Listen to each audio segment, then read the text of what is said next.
오늘 본문을 한번 제가 좀 풀어서 사도 요한께서 우리에게 주시는 설교처럼 우리 한번 같이 귀 기울여 봤으면 좋겠습니다.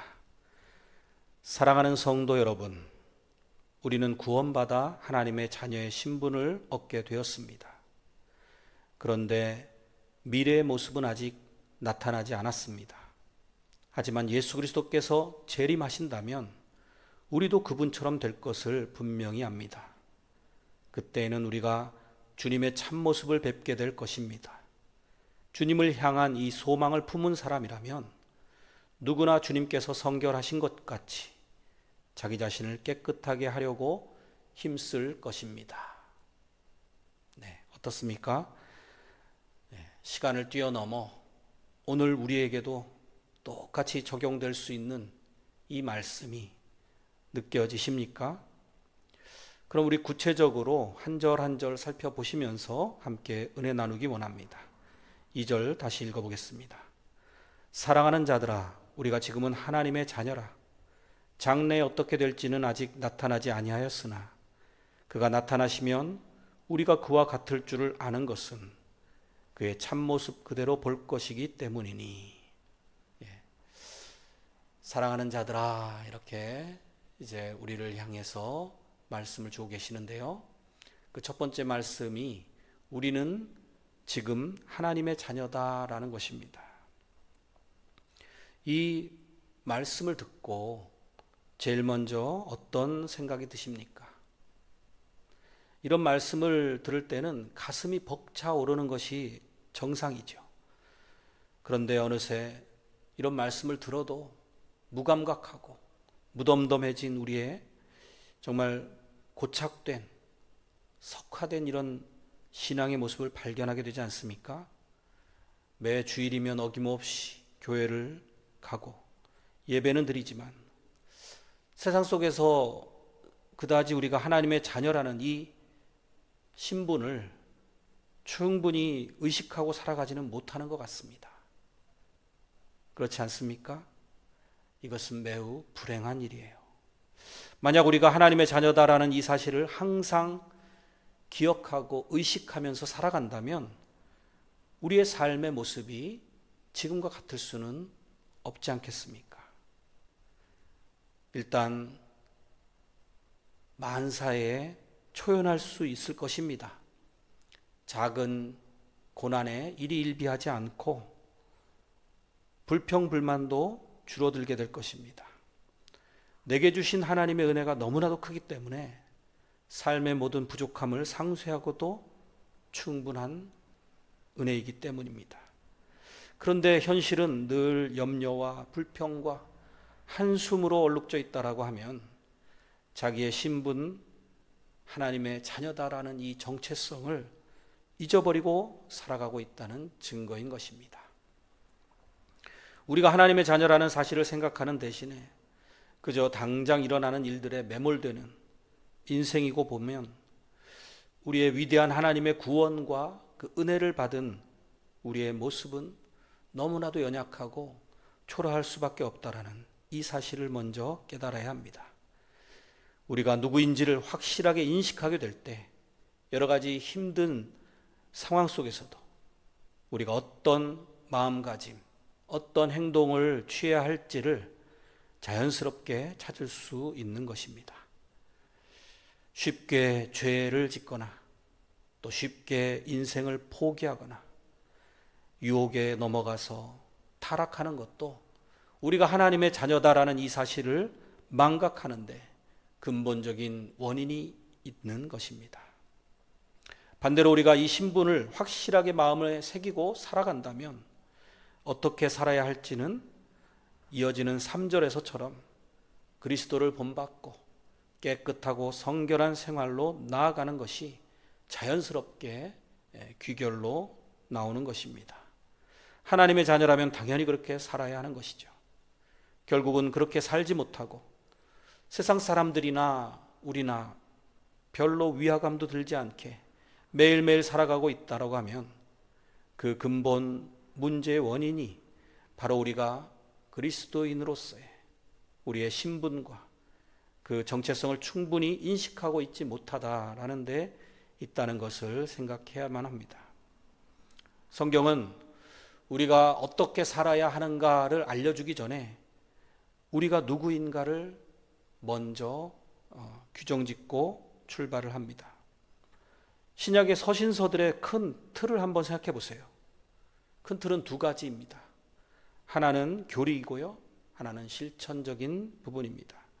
그래서 어떤 실천적인 권면의 말씀을 주시기에 앞서서 항상 교리적인 가르침, 하나님은 어떤 분이신가, 우리는 어떤 존재인가, 예수님이 어떤 일을 하셨는가, 이런 것들을 분명하게 정의를 내린 후에 어떻게 살아야 할지 우리에게 가르쳐주는 이러한 틀로 구성이 되어 있습니다.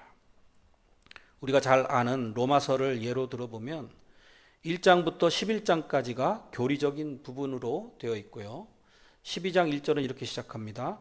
그러므로 형제들아, 내가 하나님의 모든 자비하심으로 너희를 권하노니 너희 몸을 하나님이 기뻐하시는 거룩한 산 제물로 드리라. 이는 너희가 드릴 영적 예배니라. 너희는 이 세대를 본받지 말고 오직 마음을 새롭게 함으로 변화를 받아 하나님의 선하시고 기뻐하시고 온전하신 뜻이 무엇인지 분별하도록 하라.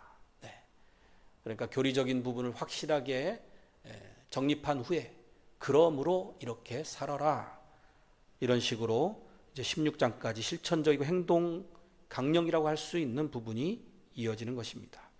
그러니까 우리가 먼저 알아야 되고 마음에 새겨야 할 것은 우리의 정체성입니다. 베드로전서 2장 9절에 보면 그러나 너희는 택하신 족속이요 왕같은 제사장들이요 거룩한 나라요 그의 소유가 된 백성이니 이는 너희를 어두운 데서 불러내어 그의 기이한 빛에 들어가게 하신 이의 아름다운 덕을 선포하게 하려 하심이라. 이렇게 우리가 어떠한 신분이고 어떠한 존재인지를 충분히 깨달을 때 비로소 참된 소망과 위로와 기쁨으로 현실의 모든 문제들을 직면하고 돌파하고 바르게 살아갈 수 있는 것입니다. 이게 바로 사도 요한이 오늘 본문에서 첫 번째로 우리에게 주고 계시는 메시지인 것입니다. 우리가 어떤 존재인지를 깨닫게 한 후에 다음으로 그리스도인다는 삶을 살도록 촉구하고 계십니다. 우리에게 여러 가지 그리스도인으로서의 정체성들이 있는데 그 중에 오늘 본문에서 말씀하고 있는 하나님의 자녀라는 이 정체성은 너무나도 고귀합니다. 마치 혈연으로 맺어진 가족처럼 하나님께서 우리를 자녀로 삼아주셨고 그래서 아빠, 아버지다 부를 수 있는 그러한 위치로 우리를 삼아주셨으니까 얼마나 귀합니까? 대부분의 자녀들은 부모를 닮게 마련입니다. 자연적으로 닮지는 않더라도 부모님이 훌륭하다면 닮으려고 노력하는 것이 당연한 것이죠. 마찬가지로 우리가 하나님의 자녀라면 이 세상 그 누구보다도 위대하고 훌륭하신 하나님이시기 때문에 당연히 우리가 그분을 아버지로 모신 자녀로서 닮으려고 힘써야 되는 것입니다.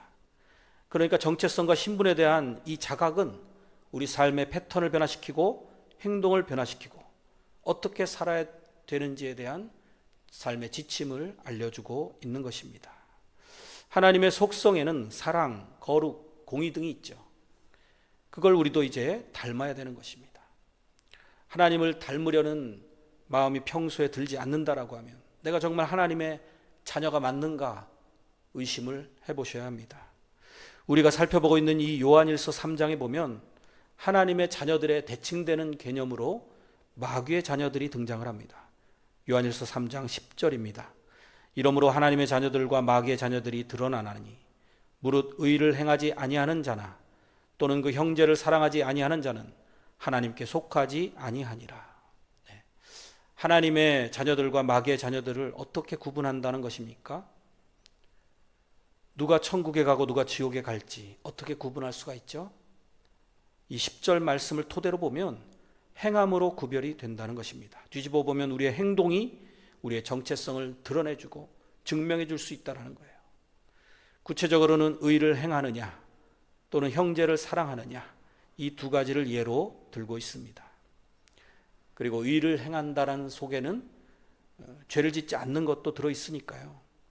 그러니까 죄를 짓지 않고 사랑을 실천하는, 이것이 바로 내가 마귀의 자녀가 아니라 하나님의 자녀다라는 가장 확실한 표식인 것입니다.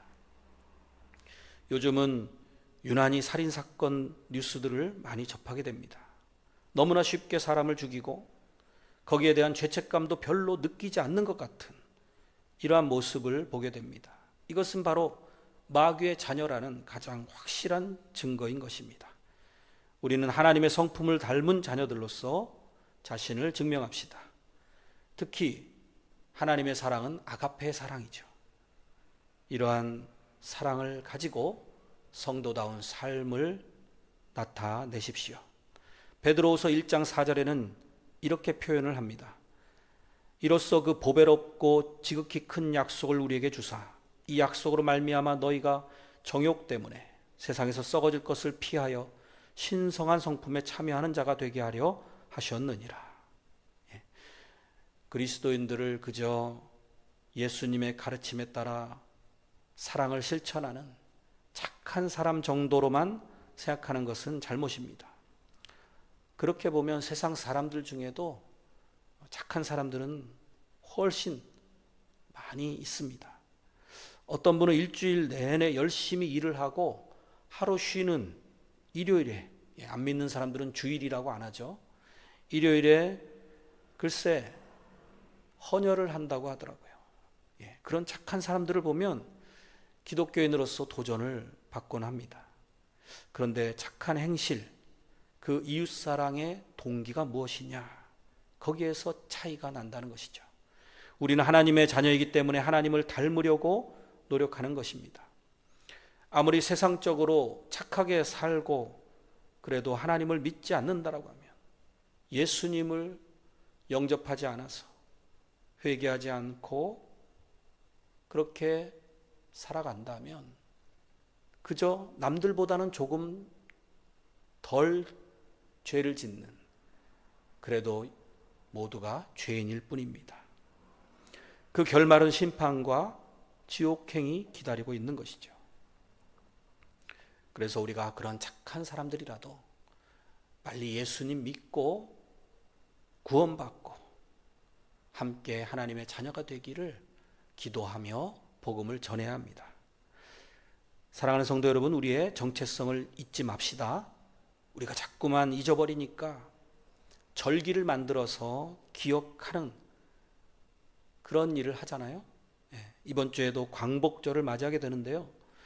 우리는 물론 국가와 민족의 이 해방의 의미를 되새기는 날로 삼지만 성도로서는 영적으로 우리가 사단과 죄의 종으로서 억압받고 죽음의 권세 아래서 신음하던 그 시절을 기억하며 이제 하나님의 은혜로 해방이 된 것을 감사드리며 이 사실을 늘 잊지 말고 삶 속에 거룩하고 경건한 모습으로 살아가야겠다라는 것을 다짐하는 날로 삼아야 좋겠습니다.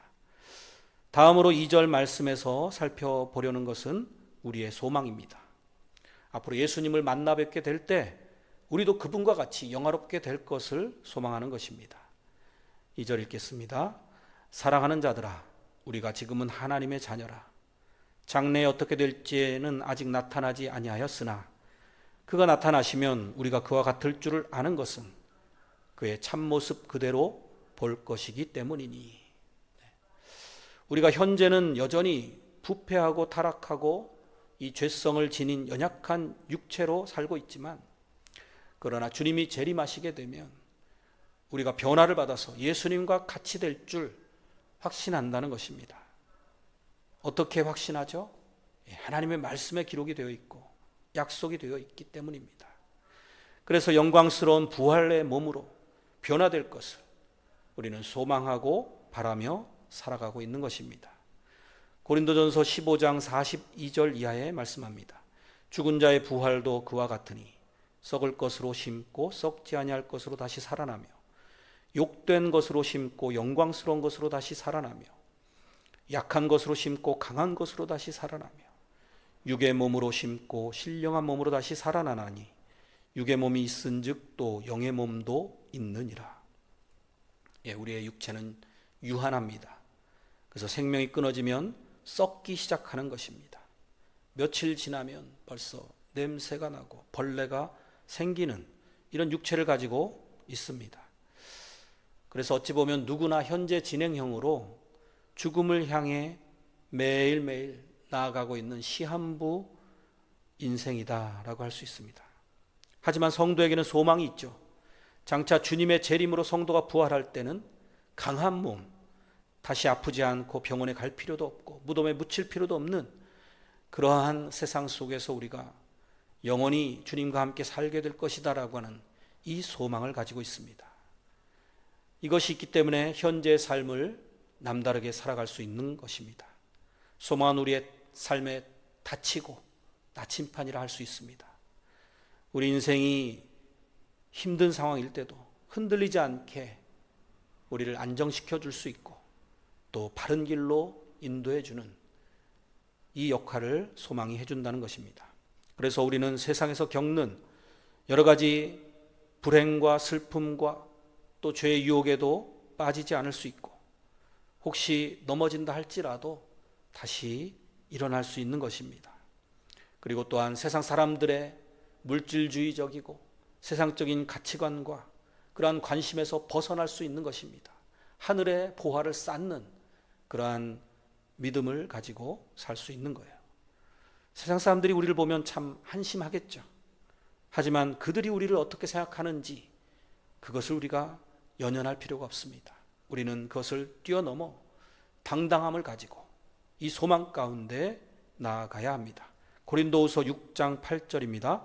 영광과 욕됨으로 그러했으며 악한 이름과 아름다운 이름으로 그러했느니라. 우리는 속이는 자 같으나 참되고 무명한 자 같으나 유명한 자요 죽은 자 같으나 보라 우리가 살아있고 징계를 받는 자 같으나 죽임을 당하지 아니하고 근심하는 자 같으나 항상 기뻐하고 가난한 자 같으나 많은 사람을 부유하게 하고 아무것도 없는 자 같으나 모든 것을 가진 자로다. 이렇게 세상의 평가보다는 하나님의 평가가 중요합니다. 최종 판결에서 승리해야 하는 것입니다. 그날이 다가오고 있기 때문에 그날을 준비하는 삶을 함께 나아갑시다. 고린도전서 4장 5절에 말씀합니다. 그러므로 때가 이르기 전 곧 주께서 오시기까지 아무것도 판단하지 말라. 그가 어둠에 감추인 것들을 드러내고 마음의 뜻을 나타내시리니 그때 각 사람에게 하나님으로부터 칭찬이 있으리라. 제가 좋아하는 찬양 중에 낮엔 해처럼 밤엔 달처럼을 지은 최용덕 씨가 작사 작곡한 우리 이 땅에라는 찬양이 있습니다. 그 가사를 보면 천국에 대한 우리 성도들의 소망을 잘 표현하는 것 같습니다. 한번 읽어드리겠습니다. 우리 이 땅에 몸으로 태어나 무슨 일 하다가 무엇을 남기랴. 우리의 인생을 누가 대신 살아주나. 너와 내가 남남으로 주 앞에 설 때 우리 무엇으로 주님께 드리랴. 혹은 긴 인생 어떠닌 짧은 인생. 그러나 누구도 영원히 살 수 없네. 천국이 없다면 인생이란 허무한 것. 너와 내가 영원으로 만날 수 없다면 우리 이별을 어떻게 견디랴. 주님 안에서 영원한 생명 얻어 언젠가 또다시 만날 수 있기에 우리 헤어져도 슬프지 않을 수 있어. 너와 내가 영원으로 또다시 만나세 주님 우리 위에 함께 계시리라. 아멘. 끝으로 그렇다면 오늘 이 소망을 품은 성도는 어떻게 살아야 한다고 말씀하고 있습니까? 이런 소망을 품은 사람들은 그리스도처럼 살아야 한다는 것입니다. 여러 가지가 있지만 오늘 본문은 순결을 강조하고 있습니다. 즉 현재 삶을 죄악과 싸우며 깨끗하고 거룩하게 살기를 힘써야 한다는 것입니다. 3절 우리 같이 한번 읽어보겠습니다. 시작. 주를 향하여 이 소망을 가진 자마다 그의 깨끗하심과 같이 자기를 깨끗하게 하느니라.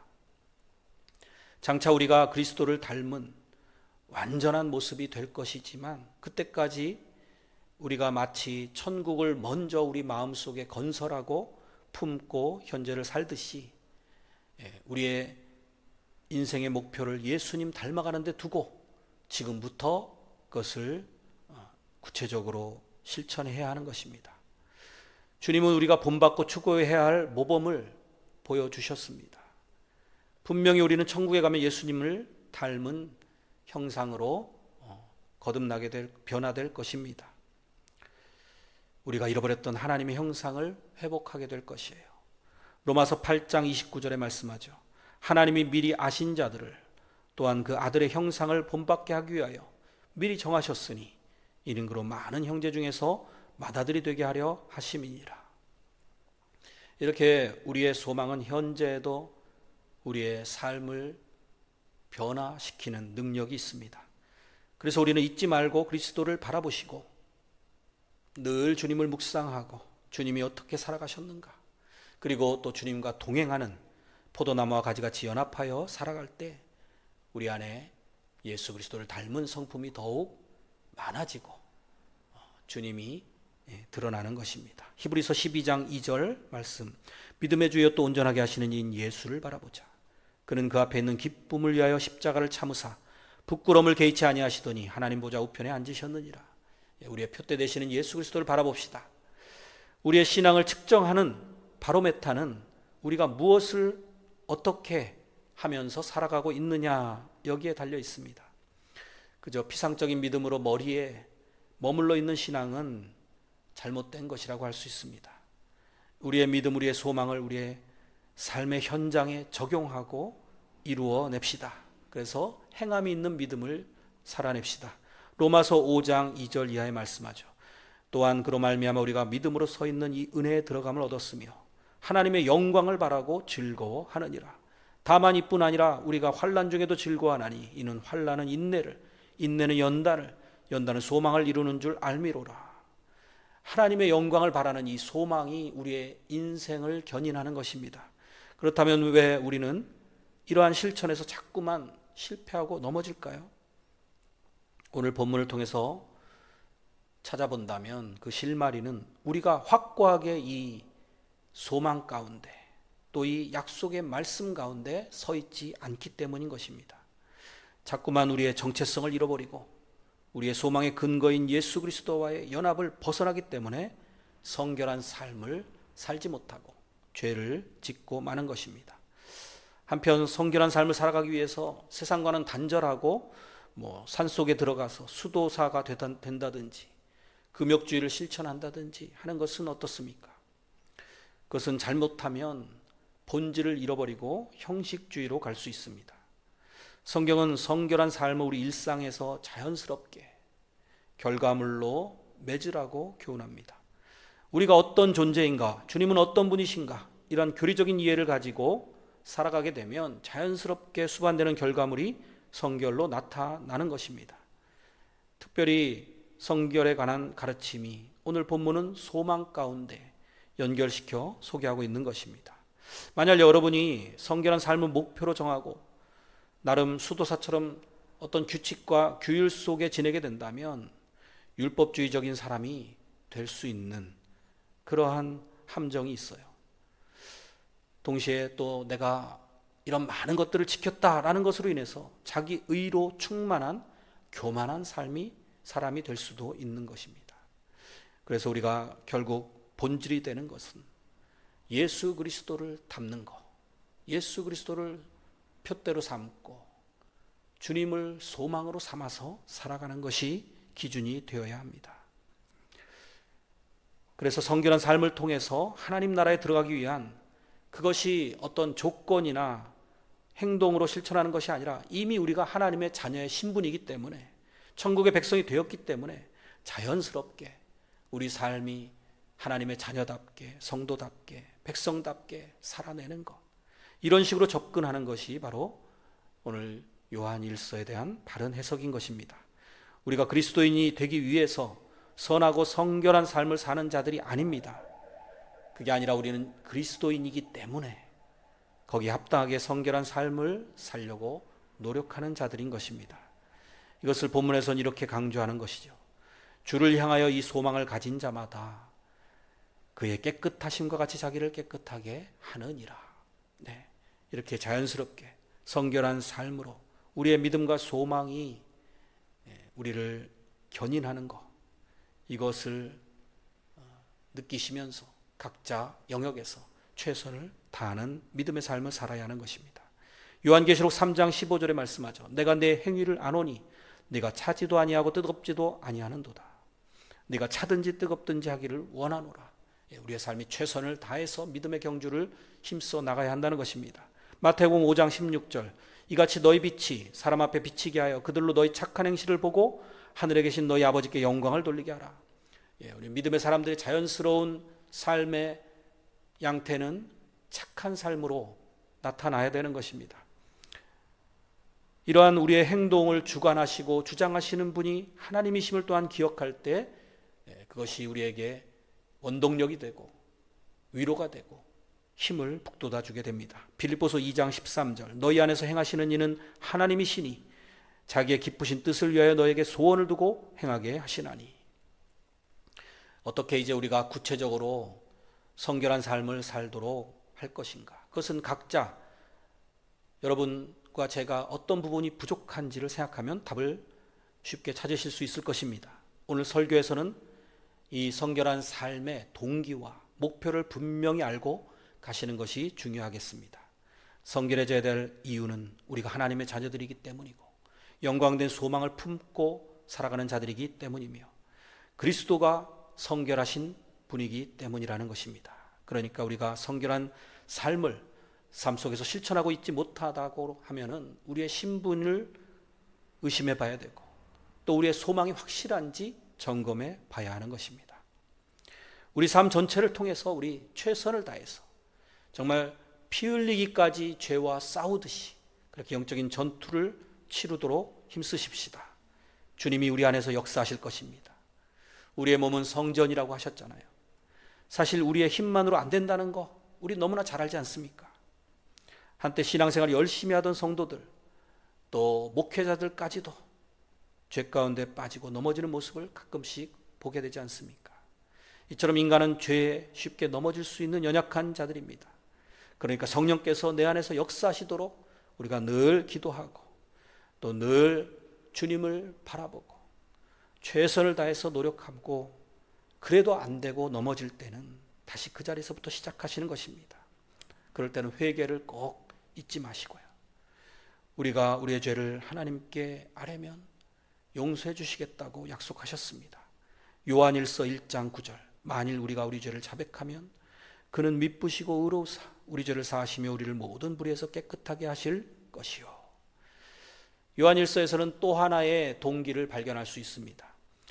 우리가 정결해야 될 또 다른 이유는 우리가 부끄럽지 않기 위해서입니다. 요한일서 2장 28절 자녀들아 이제 그의 안에 거하라. 이는 주께서 나타나신 바 되면 그가 강림하실 때에 우리로 담대함을 얻어 그 앞에서 부끄럽지 않게 하려 함이라.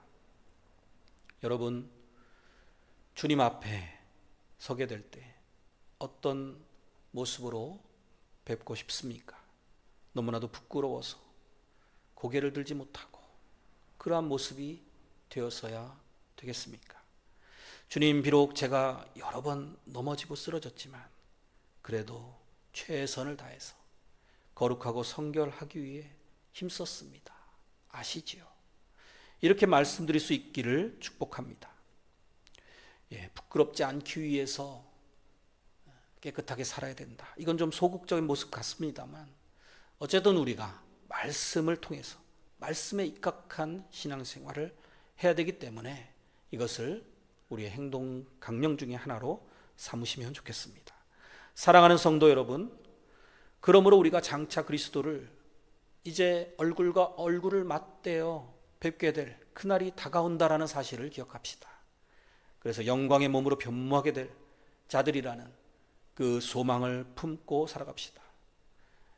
그 소망의 당연한 귀결은 삶의 모습이 거룩해지고 죄악을 멀리하고 성결해지는 것입니다.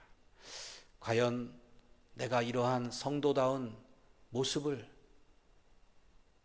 믿지 않는 사람들에게 그리스도인으로서의 표지로서 나타내고 살아가고 있는지 우리 각자의 삶을 점검하시면서 이번 한 주 주님이 주시는 소망 가운데 믿음 가운데 우리의 삶을 더욱 성결하기로 힘쓰며 승리하시는 저와 여러분 다 되시기를 주님의 이름으로 간절히 축원드립니다.